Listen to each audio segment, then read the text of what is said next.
Hi friends, welcome to my channel Sowji ideas and vlogs. ఈరోజు మధ్యాహ్నం lunch బాక్స్లోకి అయితే నేను మసాలా పన్నీర్ కర్రీ ప్రిపేర్ చేస్తున్నాను. దానికోసం ముందు పన్నీర్ పీసెస్గా కట్ చేసి పెట్టుకొని స్టవ్ ఆన్ చేసి ఒక ప్యాన్ పెట్టి దాంట్లో గీ వేసి గీలో ఫ్రై అయ్యేంత వరకు కలిపుకుంటానండి. ఈ లోపు ఒక పెద్ద ఆనియన్ కట్ చేసి పెట్టుకొని తర్వాత ఫ్రై అయినాక రూమ్ టెంపరేచర్లో ఉన్న మంచి వాటర్ తీసుకొని వాటిలోకి అన్ని వేసేసుకొని అదే ప్యాన్లో గీ కొంచెం అలాగే ఆయిల్ కూడా యాడ్ చేసుకొని దాంట్లో పలావ్ దినుసులు ఆనియన్స్ వేసి ఆనియన్స్ కొంచెం మీడియంగా వేగేంత వరకు ఉంచుకొని దాంట్లోనే అల్లం వెల్లుల్లి పేస్ట్ కొంచెం వేసి దాన్ని పచ్చివాసన పోయేంత వరకు కలిపుకోండి. ఈలోపు 4 టమాటాలు కట్ చేసుకొని మిక్సీ పట్టుకోండి.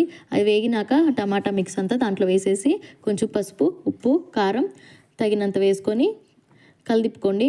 తర్వాత టమాటా బాగా మగ్గేంత వరకు మూత పెట్టుకోండి. కాసేపు టమాటా బాగా మగ్గినాక ముందుగా పక్కకు తీసి పెట్టుకున్న వాటర్ అంతా విత్ పన్నీర్ దాంట్లో యాడ్ చేసేసుకోండి.